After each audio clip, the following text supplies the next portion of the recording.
Hello दोस्तों, स्वागत है आपका हमारे इस चैनल पे। हम लोग इस बुक को कवर करेंगे, परीक्षा मंथन। ये हमारा जो बुक है काफ़ी महत्वपूर्ण है क्योंकि इससे जो है सारे क्वेश्चन आपको करंट अफेयर में देखने को मिलेगा। ठीक है, ये जो एग्जाम होने वाला है 69th वाला, उसमें आपको करंट अफेयर के रूप में यहाँ से अधिकतर प्रश्न जो है कवर किए जाएंगे। और इसमें जो है आपका कौन कौन से मुद्दा को हम लोग कवर करेंगे, तो सबसे पहले देख लीजिए, ये रहा हमारा अंतर्राष्ट्रीय मुद्दा। अंतर्राष्ट्रीय मुद्दा से कम तकरीबन 10 क्वेश्चन जो आपको ट्विस्ट करके पूछे जाते हैं, कहीं ना कहीं इसको लिंक कर दिया जाएगा। तो आप लोग बने रहिए और हम लोग स्टार्ट लेते हैं पहला टॉपिक। ठीक है, आइए।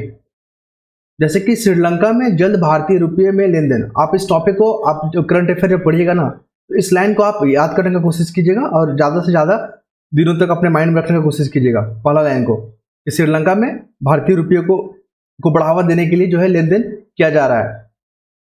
इसमें सबसे जो महत्वपूर्ण मुद्दा हमें लग रहा है, इसमें श्रीलंका का जो विदेश मंत्री है, आप उसका नाम को याद रख लीजिए, अली सबारी। क्यों ऐसा बोला जा रहा है? क्योंकि मैचिंग के फॉर्म में पूछा जाता है, तो हमें याद होना मतलब श्रीलंका के कौन विदेश मंत्री है हमें याद होना चाहिए, क्योंकि हमारे पड़ोसी देश भी है। क्लियर है? और इसमें फिर हम लोग देखेंगे श्रीलंका के राष्ट्रपति को हम फोकस कर लेंगे, रानिल विक्रमसिंघे। कौन है हमारे? रानिल विक्रमसिंघे। ये 2 पॉइंट को याद कर लेना हमें। और जिस तरह देखिए, जुलाई 2023 में क्या हुआ कि श्रीलंका जो है भारतीय पर्यटकों और व्यापारियों को सुविधा देने के लिए डॉलर, यूरो और येन की तरह ही स्थानीय लेन देन के लिए भारतीय रुपया को बढ़ावा देगा। तो श्रीलंका जो है भारतीय रुपया को अपनी अर्थव्यवस्था में बढ़ावा देने के लिए इस तरह का जो है पहल किया है। वहाँ के राष्ट्रपति का नाम याद कर लीजिए, क्या नाम है? रानिल विक्रमसिंघे। और वहाँ की विदेश मंत्री है अली साबरी। अगर 1 से 2 बार भी रीडिंग डाल लेते हैं, आप इस वीडियो को सुन लेते हैं 2 से 3 बार, तो हमें लगता है कि आपका अंतर्राष्ट्रीय जो खबर है और अंतर्राष्ट्रीय जो मुद्दे हैं वो आपके कवर हो जाएंगे। इसमें एक और चीज महत्वपूर्ण है, ट्विटर का जो लोगो चेंज हुआ है ना, उसको लेकर ये इंपॉर्टेंट बनेगा आपका इस बार। 24 जुलाई को इस डेट को याद कर लीजिएगा, 24 जुलाई, क्योंकि बीपीएससी जो है डेट के साथ बहुत खेलता है। क्लियर है? तो 24 जुलाई 2023 को आप याद रखिएगा कि ट्विटर ने अपना नया लोगो बनाया है। पहले क्या था? नीली चिड़िया, ब्लू रंग आप देखे होगे बर्ड था, उसके जगह क्या होगा? ब्लैक पृष्ठभूमि का। ठीक है, बैकग्राउंड कैसा होगा? ब्लैक, और उस पर एक्स करके ऐसा करके जो लोगो बनाया गया है, तो ये हमारा सफेद लोगो हो गया ट्विटर का। अगला मुद्दा पे आते हैं, काला सागर अनाज पहल क्या है?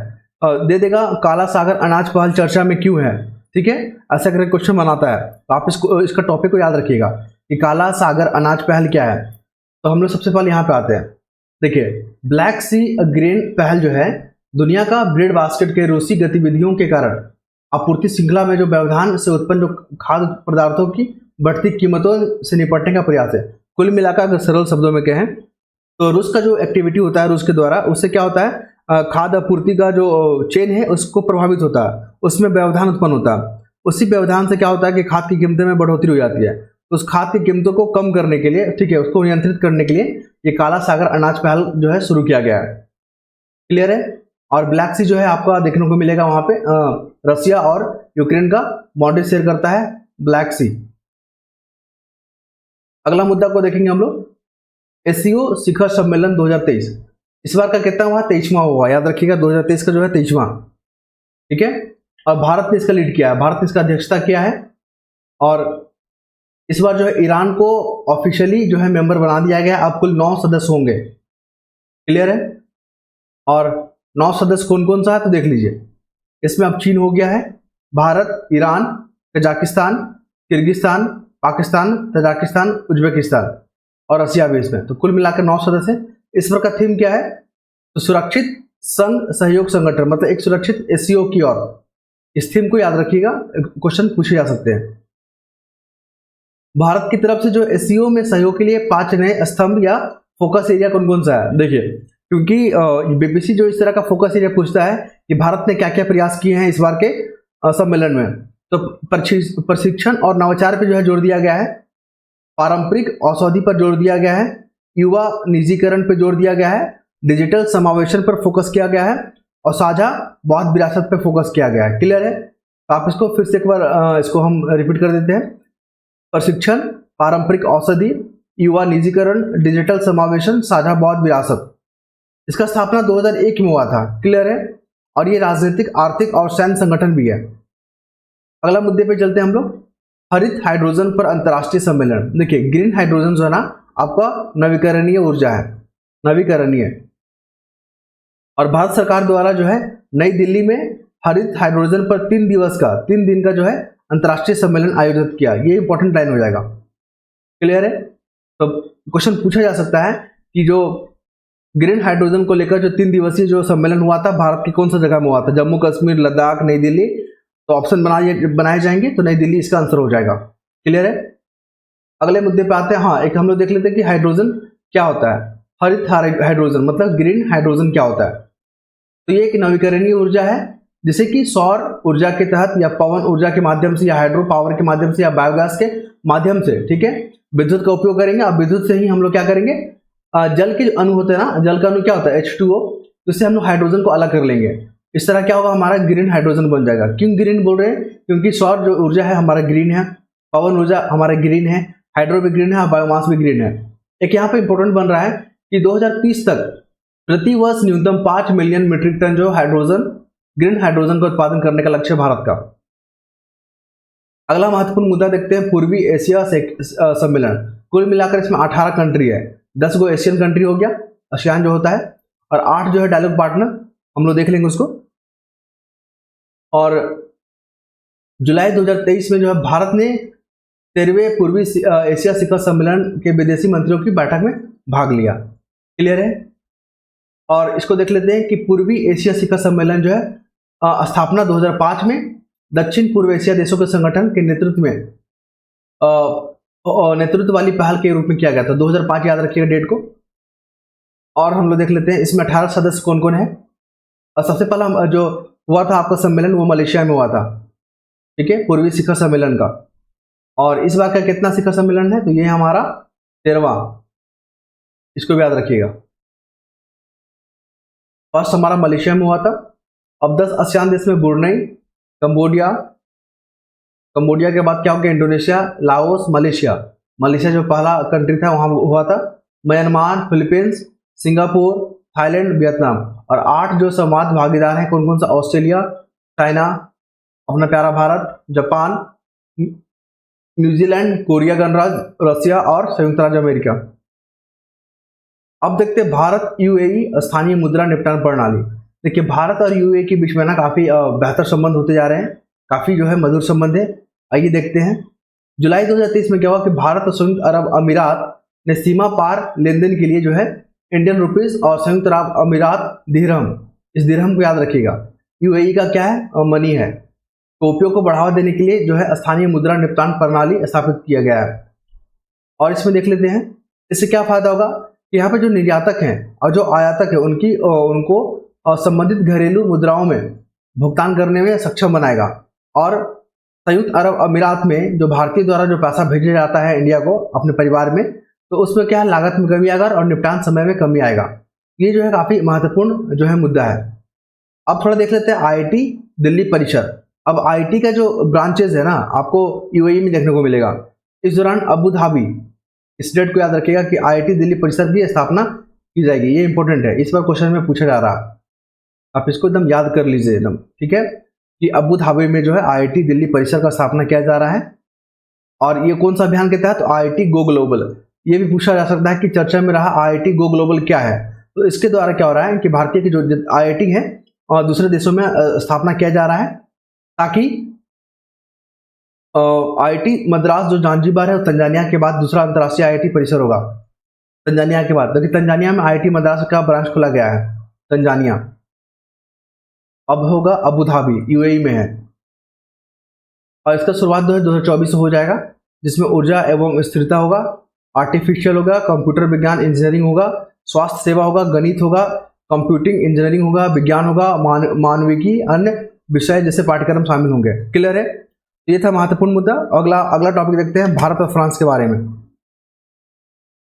अब हम लोग अगले मुद्दे पे आते हैं, क्या है, भारत फ्रांस रणनीतिक साझेदारी का 25वीं वर्षगांठ। देखिए अभी जो भारत के प्रधानमंत्री जो है वो फ्रांस गए थे, क्लियर है, 14 जुलाई को, इसको याद रखिएगा। क्यों गए थे, क्योंकि वहाँ जो है बेस्टिल परेड होता है, ठीक है, बेस्टिल डे परेड समारोह में भारतीय प्रधानमंत्री ने फ्रांसीसी राष्ट्रपति के साथ जो है विशिष्ट अतिथि के तौर पर हिस्सा लिया। क्लियर है। और इसमें भारत की तीनों सेनाओं ने भाग लिया, याद रखिएगा ये इंपॉर्टेंट बनेगा। तीनों सेना ने भाग लिया और भारत वायुसेना का जो राफेल जेट है वो भी इसमें शामिल था। ओके। और इसमें क्या महत्वपूर्ण मुद्दा है, और फ्रांस का जो सर्वोच्च नागरिक जो सम्मान है grand cross of the legion of honour से जो है प्रधानमंत्री जी को क्या किया गया, सम्मानित किया गया। और एक घटना जो बास्तिला किला पर हुए हमला, जो 1789 में फ्रांस में जो जगह था बास्तिला का किला पर जो हमला हुआ था, और वहां पर से जो है फ्रांसीसी क्रांतिकारी को वहां पर से छुड़ा लिया गया था। इस घटना को याद करने के लिए जो है ये कौन सा डे मनाते हैं हम लोग, फ्रांस कौन सा मनाता है, बेस्टिल डे पैरेड। ओके। और प्रधानमंत्री मोदी को बास्तिल दिवस पैरेड पर मुख्य अतिथि के तौर पर बुलाया गया था। पूछ सकता है कि बास्तिल दिवस पैरेड जो है कब मनाया जाता है, 14 जुलाई को। कौन सा कंट्री सेलिब्रेट करता है, तो फ्रांस करता है। और ये ऐसे पहले प्रधानमंत्री नहीं है हमारे, इससे पहले जो है मनमोहन सिंह जी भी जो है 2009 में इस पैरेड में हिस्सा लिए थे अतिथि के तौर पर। क्लियर है। तो स्टेटमेंट के द्वारा ऐसा बनाया जा सकता है कि क्या फ्रांस में जो बेस्टिल परेड है उसमें पार्टिसिपेट करने वाले भारत के पहले जो है प्रधानमंत्री हैं? नहीं, इससे पहले जो है मनमोहन सिंह जी 2009 में अटेंड कर चुके हैं। अब आते हैं बिम्स्टेक के बारे में थोड़ा जान लेते हैं। देखिए बिम्स्टेक क्या है, तो बंगाल खाड़ी की एक पहल है। बंगाल खाड़ी जो है, बंगाल की खाड़ी से जो सटे जो देश है उसका एक ग्रुप है जो कि बहुत क्षेत्रीय तकनीकी और आर्थिक सहयोग के लिए इस तरह का पहल बनाया गया है। इसमें कुल मिला के 7 सदस्य हैं। ओके। जिसमें दक्षिण एशिया के 5 और दक्षिण पूर्वी एशिया के 2, जिसमें म्यांमार है और थाईलैंड है। 5 देश कौन कौन सा, तो बांग्लादेश, भूटान, भारत, नेपाल और श्रीलंका है। इसका गठन की अगर बात की जाए तो 6 जून 1997 को बना था। और इसका जो सचिवालय है, हेडक्वार्टर बांग्लादेश ढाका में है। क्लियर है। और इसका फील्ड देख लीजिए कहाँ कहाँ ये लोग काम करता है, कौन कौन सा क्षेत्र में। भारत जो है आतंकवाद और अंतर्राष्ट्रीय अपराध, आपदा प्रबंधन और ऊर्जा सहयोग के साथ साथ सुरक्षा पर भी ध्यान केंद्रित करता है। क्लियर है। अब हम लोग देखेंगे Taipei economic and culture centre, TECC। Question कैसे बनाया जाएगा बीबीसी के द्वारा कि TECC जो है क्या है, ये चर्चा में रहा क्या है। तो ये ताइवान से जो है, ताइवान और भारत के बीच में एक संबंध है। क्लियर है। और इसके रूप में जो है मुंबई में एक जो है कार्यालय बनाया जा रहा है जिसमें भारत के प्रतिनिधि, ताइवान के प्रतिनिधि होंगे। और इसका फुल फॉर्म क्या है, TECC का, Taipei economic and culture centre. देखिए इसके बारे में थोड़ा जान लेते हैं। इसकी स्थापना का उद्देश्य क्या है, जो ताइवान है और भारत के बीच में आर्थिक प्रोत्साहन को लाभ देना और उद्यम सहयोग को स्थिर करना। देखिए पहली बार TECC का स्थापना 1995 में हुआ था दक्षिण एशिया की दिल्ली में। फिर दक्षिण एशिया की दिल्ली भारत में की गई थी। इसके बाद 2012 में आपको कहा, चेन्नई में। और इसके बाद अब जो है मुंबई में खोला जा रहा है। देखिए क्या होता है, अभी दूतावास होता है, एम्बेसी जानते हैं आप लोग। एक कंट्री का प्रतिनिधि यहाँ पर रहता है, दूसरे कंट्री का प्रतिनिधि यहाँ पर रहता है, जिसको एम्बेसडर बोलते हैं। ठीक है। तो ये सब क्या ऑफिशियली होता है, लेकिन यहाँ पे ऑफिशियली अगर ऐसा नहीं होता ना तो वहाँ पे TECC होता है। क्लियर है। इस तरह का कार्यालय को स्थापित किया जाता है। देखिए विदित हो कि भारत और ताइवान के बीच में कोई नामांकन संबंध नहीं है, मतलब कोई एम्बेसडर एम्बेसी जैसा कोई चीज नहीं है। फिर भी 1995 से दोनों देशों एक दूसरे की जो राजधानियों में प्रतिनिधि कार्यालय स्थापित किया जाता है। तो पूछा जाएगा कि TECC की स्थापना क्या है और ये किस चीज से संबंधित है। तो ये प्रतिनिधि कार्यालय होता है जो कि वास्तविक दूतावास के रूप में कार्य करता है। क्लियर है। अब हम लोग थोड़ा सा देखेंगे सेमीकंडक्टर, गैलियम और जर्मेनियम, चीन का निर्यात नियंत्रण। जुलाई 2023 में चीन ने जो है 1 अगस्त 2023 को सेमीकंडक्टर निर्माण के लिए गैलियम और जर्मेनियम निर्यात पर जो है नियंत्रण की घोषणा किया। पूछ देगा कि गैलियम और जर्मेनियम जो है चर्चा में था, ये क्या है, तो ये सेमीकंडक्टर होते हैं। एक अगला पॉइंट देखिए, चीन जो है ना गैलियम और जर्मेनियम का विश्व में सबसे बड़ा उत्पादक भी है और निर्यातक भी है।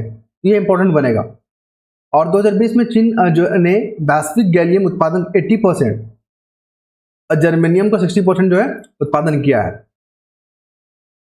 चीन जो है अपनी घरेलू आपूर्ति के लिए जो है ये सब जो है सेमीकंडक्टर का जो रॉ मटेरियल है उसको जो है इंपोर्ट करता है, जैसे कि कजाकिस्तान से, रशिया से और कनाडा से। देखिए टर्म है ग्लोबल साउथ क्या है, यहाँ से क्वेश्चन बनेंगे कि चर्चा में रहा ग्लोबल साउथ क्या है, क्या समझते हैं इससे। तो देखिए अफ्रीका, एशियन और लैटिन अमेरिका जो के देशों ने यूक्रेन युद्ध में उत्तरी नाटो का जो समर्थन है इससे इनकार कर दिया है। तो क्या है ग्लोबल साउथ? देखिए ग्लोबल साउथ का तात्पर्य उन देशों से है जहां पे विकासशील देश है, ठीक है, कम विकसित है और अविकसित है। जो देश जो डेवलपिंग है या अविकसित है, ठीक है, कम विकासशील देश है, तो उसको जो है ग्लोबल साउथ कंट्री के रूप में जाना जाता है। जैसे कि अफ्रीका का देश एशिया का हो गया और लैटिन अमेरिका का हो गया। विदित हो कि ग्लोबल नॉर्थ जो होता है, साउथ ग्लोबल तो जान गए हम लोग, ग्लोबल साउथ की गरीब लोग होता है, गरीब देश होता है, लेकिन ग्लोबल नॉर्थ क्या होता है, उसमें धनी देश लोग होते हैं, जैसे कि यूरोप की कंट्री हो गया, यूरोपियन कंट्री हो गया और अमेरिकन। ग्लोबल नॉर्थ में अधिक समृद्ध राष्ट्र है, जैसे कि उत्तरी अमेरिका का देश हो गया, यूरोप हो गया और ओशिनिया हो गया। अब देखते हैं भारत और फिलीपींस का जो द्विपक्षीय सहयोग हुआ था, किन मुद्दों पर हुआ था, क्यों चर्चा में है। तो यहाँ पर भारत और फिलीपींस जो है ना, समुद्री सुरक्षा पर जो है विशेष बल देने के लिए ये सहयोग और समझौता को बढ़ावा दिया गया है। एक टर्म रहेगा समुद्री डोमेन जागरूकता क्या है, बोल देगा MDA क्या है। तो ये समुद्री डोमेन जागरूकता है, समुद्र और क्षमताओं को बढ़ाने के लिए समुद्री डोमेन जागरूकता है, जो संयुक्त गश्त और सूचना के आदान प्रदान पर सहयोग के लिए भारतीय नौसेना और फिलीपींस तटरक्षा के बीच व्हाइट शिपिंग समझौता के लिए मानक संचालन प्रक्रिया के शीघ्र कार्यान्वयन पर आह्वान किया गया। व्हाइट शिपिंग समझौता क्या है? तो व्हाइट शिपिंग समझौता जो है भारत और फिलीपींस के बीच में किया गया एक समझौता है, जहां की समुद्री जागरूकता को बढ़ावा देने के लिए आपस में किया गया है। आर्टेमिस समझौता क्या होता है? भारत जो है आर्टेमिस समझौता में शामिल हुआ। देखिए यह जो है संयुक्त राज्य अमेरिका की यात्रा के दौरान आर्टेमिस समझौता में शामिल होने की घोषणा किया है। कौन? हमारे प्रधानमंत्री। और आर्टेमिस जो समझौता है, इस समझौते के तहत नासा और इसरो ह्यूस्टन और टेक्सास के जॉनसन स्पेस सेंटर से प्रशिक्षित भारतीय अंतरिक्ष यात्रियों को 2024 में अंतर्राष्ट्रीय अंतरिक्ष स्टेशन भेजने के लिए एक साथ कार्य करेगा। इसमें आपको देखने को मिलेगा Artemis 1, Artemis 2 and Artemis 3। Okay,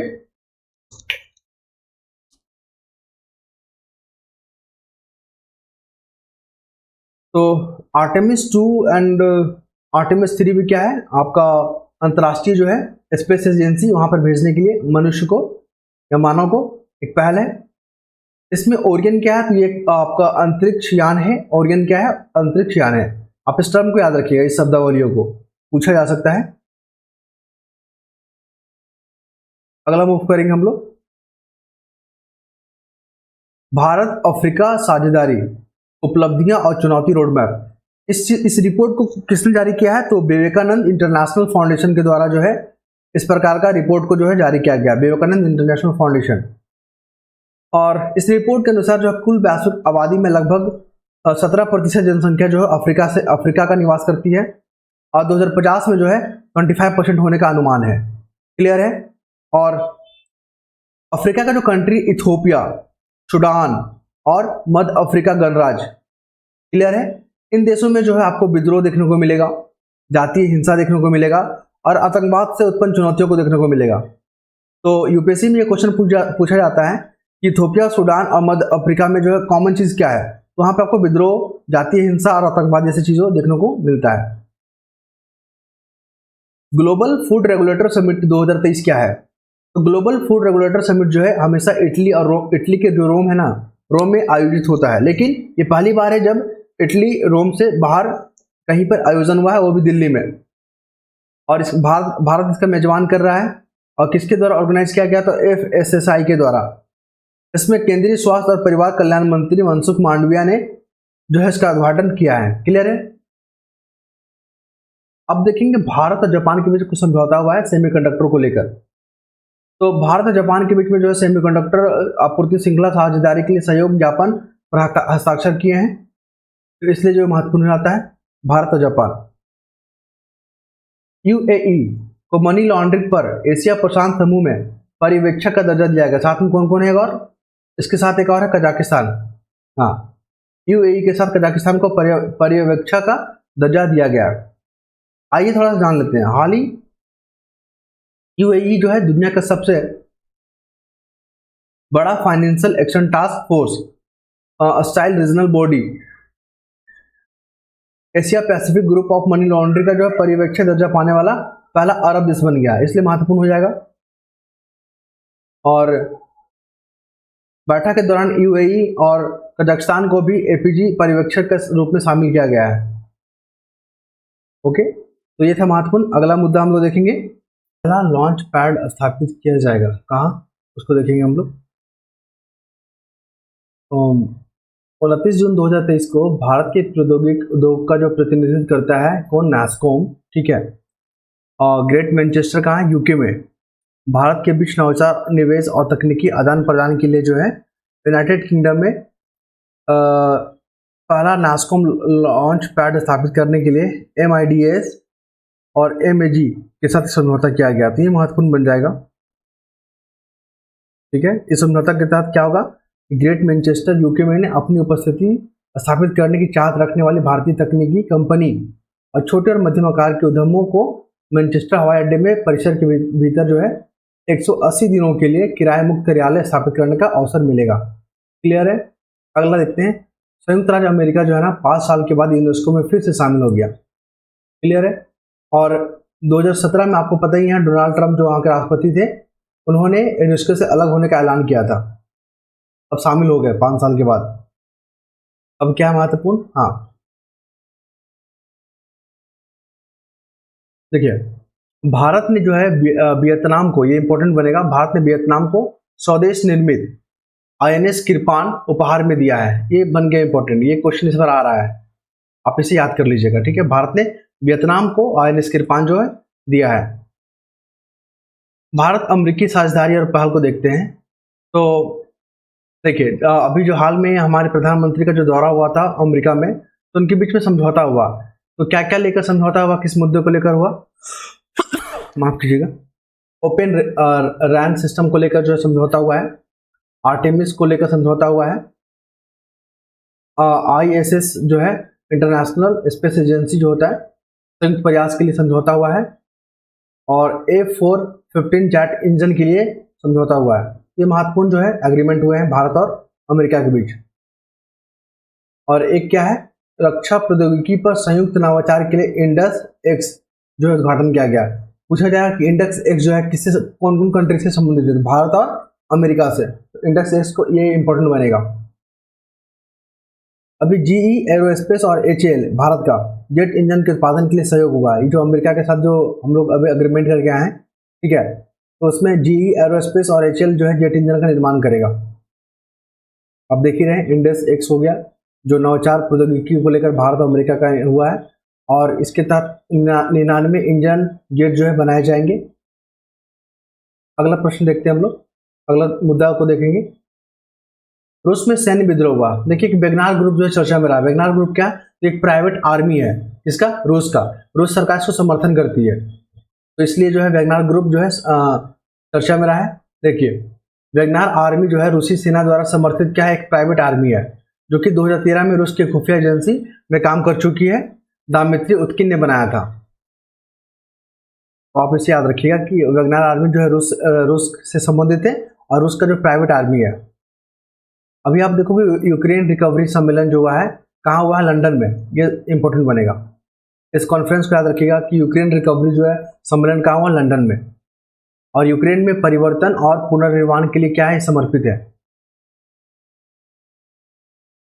अब देखेंगे इंटर सोलर यूरोप 2023 प्रदर्शनी। तो ये हाल ही में जर्मनी के म्यूनिख में इंटर सोलर यूरोप 2023 प्रदर्शनी का आयोजन किया गया, जिसमें भारतीय अक्षय ऊर्जा विकास एजेंसी IREDA ने भाग लिया है। यहाँ पे महत्वपूर्ण ये बनेगा कि IREDA जो है भारत का, वो किस मंत्रालय के अंतर्गत है, तो नवीन और नवीकरणीय ऊर्जा मंत्रालय के तहत जो है कार्य करता है। क्लियर है। और इंटर सोलर यूरोप प्रदर्शनी विश्व स्तर पर प्रशंसित प्रदर्शनी उद्योग के नेताओं, निर्माताओं, आपूर्तिकर्ताओं, सेवाओं प्रदाताओं के विचारों का आदान प्रदान करने के लिए एक मंच है। ठीक है। अगला क्या है, खाद्य सुरक्षा और पोषण पर G20 समूह का बैठक। तो 17 जून 2023 को G20 समूह के कृषि मंत्रियों के 3 दिवसीय बैठक हैदराबाद में हुआ है।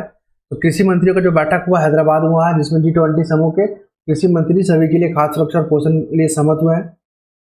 इस बैठक में क्या हुआ, एक दस्तावेज जारी किया गया जो कि दक्कन उच्च स्तरीय सिद्धांत अंतर्राष्ट्रीय श्री अन्न और अन्य खाद्य प्राचीन शोध पहल देखने को मिला है। ओके, फिर आप देख लो कि महर्षि जो है क्या है, महर्षि क्या होता है, तो श्री अन्न प्राचीन अनाज अनुसंधान पहल जो है 2020 देशों को सर्वसम्मति से मंजूरी किया गया है, और ये बैठक जो आपको वाराणसी में हुआ है। हाल ही में डिजिटल इकोनॉमिक वर्किंग ग्रुप का जो तीसरी बैठक का आयोजन पुणे महाराष्ट्र में किया गया है। ये इंपॉर्टेंट बन जाएगा कि डिजिटल इकोनॉमिक जो वर्किंग ग्रुप है उसका बैठक महाराष्ट्र पुणे में हुआ है। भारत न्यूजीलैंड जो गोलमेज बैठक हुआ है उसके बीच में कुछ समझौता हुआ है। तो भारत और न्यूजीलैंड के बीच में उद्योग और उद्योग संघों की पहली गोलमेज जो संयुक्त बैठक है नई दिल्ली में हुआ है, इंपॉर्टेंट बनेगा। अब देख लेंगे अटलांटिक घोषणा क्या है। तो इसमें जो अमेरिका और यूनाइटेड किंगडम, ठीक है, यूएसए और यूके जो है वैश्विक चुनौतियों को दूर करने के लिए अटलांटिक डिक्लेरेशन जो है एक समझौता के तहत जो है इसका निर्माण किया है। और इसमें क्या होता है, जो चीन का जो बढ़ता प्रभाव है, साम्राज्यवादी जो प्रभाव है इसका, और उसका जो आक्रामक जो रवैया है, उससे जो देश में जो उत्पन्न जो खतरा है उससे निपटने के लिए जो अटलांटिक घोषणा जो है अमेरिका और यूके यूनाइटेड किंगडम के द्वारा किया गया है। देखिए, ब्रिटेन जो है दुनिया का पहले एआई शिखर सम्मेलन का मेजबानी करेगा। ये इंपॉर्टेंट बन जाएगा कि ब्रिटेन में जो है एआई शिखर सम्मेलन होने वाला है ब्रिटेन में। अब इंडो पैसिफिक इकोनॉमिक फ्रेमवर्क जो फॉर प्रॉस्पेरिटी है वो कहाँ होगा, तो दूसरी मंत्री स्तरीय जो बैठक है वो यूएसए में होगा। क्लियर है। अब अगला देखेंगे हम लोग भारत नेपाल संबंध में। नेपाल जो हमारा पड़ोसी देश है, इसलिए जो है बीपीएससी के लिए काफी महत्वपूर्ण है। वहां की प्रधानमंत्री को याद कर लीजिए, पुष्प कमल दहल। ओके, देखिए अभी सेंटर में किसका सरकार है, भाजपा का लोगो क्या है, बीजेपी का कमल फूल। तो नेपाल में जो है हमारे उत्तर में है, और वहां का जो प्रधानमंत्री है पुष्प कमल दहल, ऐसे याद कर सकते हैं। देखिए फुकोट करनाली याद रखिएगा, ये जो नेपाल में है। पूछ लेता है कि फुकोट करनाली कहाँ है, नेपाल में है। लोअर अरुण जल विद्युत परियोजना कहाँ है, नेपाल में है। भारत के द्वारा 10,000 जो है मेगावाट बिजली का आयात किया जाएगा, भारत इंपोर्ट करेगा नेपाल से। बहराइच इंटीग्रेटेड जो है उद्घाटन किया गया है, चेक पोस्ट है। मोतिहारी अमलेखगंज पेट्रोलियम पाइपलाइन के तहत जो है शुरू किया गया है। और बिहार में जयनगर और नेपाल के कुर्था में जोड़ने वाली 85 किलोमीटर का क्रॉस बॉर्डर रेलवे लाइन है। पारगमन समझौता 1992 में जो है अंतर्देशीय जलमार्गों तक पहुंच की अनुमति देगा। बथनाव नेपाल के साथ सीमा शुल्क यार्ड के साथ रेलवे कार्गो ट्रेन का उद्घाटन करेगा। नेपाल जो है भारत का जो है अंतर्राष्ट्रीय सौर गठबंधन में शामिल हो चुका है, और भारत जो नेपाल में उर्वरक संयंत्र स्थापित करेगा। और भारत में रुपईडीहा, नेपाल में नेपालगंज में जो है एकीकृत चेक पोस्ट बनाया गया है। आप इन नामों को आप याद रखिएगा, क्वेश्चन तो पक्का आने वाला है इससे। फुकोट करनाली, लोअर अनूल, ठीक है, और 10,000 का हम लोग बिजली जो है इंपोर्ट करेंगे नेपाल से। यही सब तो करंट अफेयर में पूछे जाएंगे। मोतिहारी अमलेखगंज जो है पेट्रोलियम पाइपलाइन, जयनगर नेपाल में कुर्था में जोड़ने वाली जो क्रॉस बॉर्डर बनने को देखेगा। अगला मुद्दा क्या है हमारा, हम लोग देखते हैं अगला मुद्दा रोजगार कार्य समूह की तीसरी बैठक। ठीक है, इसका जो हुआ है रोजगार कार्य समूह का जो तीसरा बैठक हुआ है स्विट्जरलैंड जिनेवा में स्थित ILO के मुख्यालय में रोजगार कार्य समूह तीसरी बैठक का आयोजन किया गया है। ना स्विट्जरलैंड जिनेवा, आप इस जगह को याद रखिएगा, महत्वपूर्ण बनेगा। रोजगार कार्य समूह क्या होता है, देखिए ये जो है G20 के अंतर्गत स्थापित एक फोरम है जो रोजगार, श्रम बाजार और सामाजिक नीतियों के संबंधित मुद्दों पर समाधान करता है। ओके, और EWG का बैठक की अगर पहला चरण की बात करें तो ये हमारा जोधपुर राजस्थान में, दूसरा गुवाहाटी असम में, ठीक है, और जिनेवा में थर्ड होगा, और फोर्थ जो होगा इंदौर मध्य प्रदेश में होगा। सऊदी अरब और कनाडा के बीच में जो है राजनयिक संबंध जो है बहाल हो गया। ये वेरी ना इंपॉर्टेंट, सऊदी अरब पहला अरब देश और कनाडा के बीच में जो ये संबंध स्थापित किया गया है।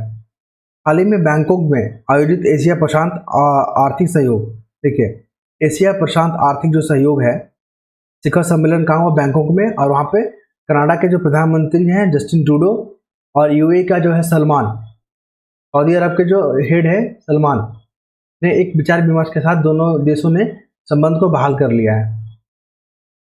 अब नई वैश्विक नीति जो संधि है शिखर सम्मेलन कहाँ हुआ, ये पेरिस में हुआ है। नई वैश्विक वित्तीय संधि के लिए शिखर सम्मेलन पेरिस में हुआ है। बस आप इस डेट को याद रखिएगा। भारत और मिस्र का संबंध देख लीजिए, दोनों के बीच में जो है संबंध। जून 2023 में भारत के प्रधानमंत्री जो है मिस्र गए थे, इजिप्ट गए थे, और वहाँ का जो सार्वजनिक जो होता है नागरिक अवार्ड, ठीक है, सर्वोत्तम नागरिक अवार्ड जो होता है ऑर्डर ऑफ नाइल, प्रधानमंत्री जी को दिया गया है। और 7 अजूबों में से एक अजूबा है, क्या है, गीजा का पिरामिड, जो कहाँ मिस्र में है। और मिस्र का राजधानी याद रखिएगा काहिरा, गीजा पिरामिड वही है। और देखिए थोड़ा सा इस दाऊदी बोहरा समुदाय के बारे में, ये जो है भारत में पाया जाता है, भारत का समुदाय है दाऊदी बोहरा समुदाय, एक मुस्लिम है, ठीक है, आप इसको ध्यान में रखिएगा। और एक मस्जिद है काहिरा मस्जिद, कहाँ मिस्र में है, वो बनाया था 1012 में।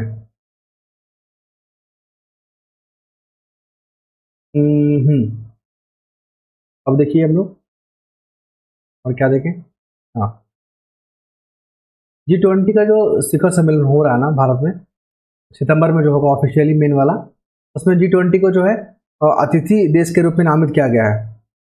क्लियर है। तीसरा PIC जो शिखर सम्मेलन है वो कहाँ हुआ है, ये हुआ है पपुआ न्यू गिनी में, ठीक है। और वहाँ का जो सर्वोच्च अवार्ड है नागरिक award, grand companion of the order of Logohu, हमारे प्रधानमंत्री जी को दिया गया है। और देखते हैं इसके साथ जो क्वाड राष्ट्रों के नेताओं ने प्रशांत क्षेत्र में पुलाव से शुरू होने वाला ओपन रेडियो एक्सेस नेटवर्क लागू करने की योजना पर बात की गई है। और पपुआ न्यू गिनी का जो ऑफिशियली लैंग्वेज है टोक पिशिन है, याद रखिएगा। और इसी भाषा में जो है हमारे प्रधानमंत्री ने थिरुकुल्लुर भी जो है जारी किया है, जो दोनों देशों के सांस्कृतिक को नजदीक लाने का काम करेगा। छठा हिंद महासागर सम्मेलन जो है बांग्लादेश ढाका में हुआ है, ये इंपॉर्टेंट बन जाएगा। और ये जो इस बार का जो थीम है शांति समृद्धि और लचीले भविष्य के लिए साझेदारी। इस मंच का जो है 2016 में इंट्रोड्यूस किया गया था, और पहला जो हुआ था सिंगापुर में, और 2021 का कहाँ हुआ था, अबू धाबी संयुक्त अरब अमीरात में। अबू धाबी वही जगह जहाँ पर IIT जो है दिल्ली का परिसर खुलेगा, ठीक है, IIT दिल्ली का। और तंजानिया में IIT मद्रास का खुला हुआ है। अब देखोगे रस्त अस्तारा रेलवे स्टेशन में जो है रूस, ईरान, अजरबैजान, भारत और अन्य देशों को रेल एवं जलमार्ग से जोड़ेगा, याद रखिए बस इतना। रस्त अस्तारा रेलवे क्या है, तो ये रूस, भारत, अजरबैजान, ईरान को आपस में क्या करके जोड़ेगा, रेल और जलमार्ग है। ये जो 49 जो G7 हुआ है कहाँ, जापान का हिरोशिमा में हुआ है, कितने नंबर का, 49 हुआ है। और 2025 तक वैश्विक स्तर पर न्यूनतम उत्सर्जन आवश्यकता पर बल दिया जाएगा। इस शिखर सम्मेलन में भारत के प्रधानमंत्री ने जापान के हिरोशिमा में महात्मा गांधी एक प्रतिमा का अनावरण किया गया। इस तरह का प्रश्न जो पूछा जाता है, तो हिरोशिमा में, ठीक है, महात्मा गांधी जी का वहां पे प्रतिमा का अनावरण किया गया है। क्वाड लीडर समिट में 4 जो देश के जो हेड है कौन कौन, एक भारत हो गया अपना, अमेरिका का राष्ट्रपति जो बाइडेन, ऑस्ट्रेलिया के स्कॉट मॉरिसन, और जापान के योशिहिदो सुगा। क्वाड जो है 4 लोकतंत्र के बीच एक अनौपचारिक रणनीतिक संवाद है। भारत यूरोपीय संघ व्यापार और प्रौद्योगिकी परिषद जो है TTC, याद रखिएगा, ये क्या है, पूछ देता है। हाल ही में भारत यूरोप संघ व्यापार प्रौद्योगिकी परिषद TTC पहली मंत्री स्तरीय बैठक ब्रुसेल बेल्जियम में हुआ है। और इसका गठन जो है 2021 में TTC के रूप में हुआ था, और इस बार का ब्रुसेल बेल्जियम।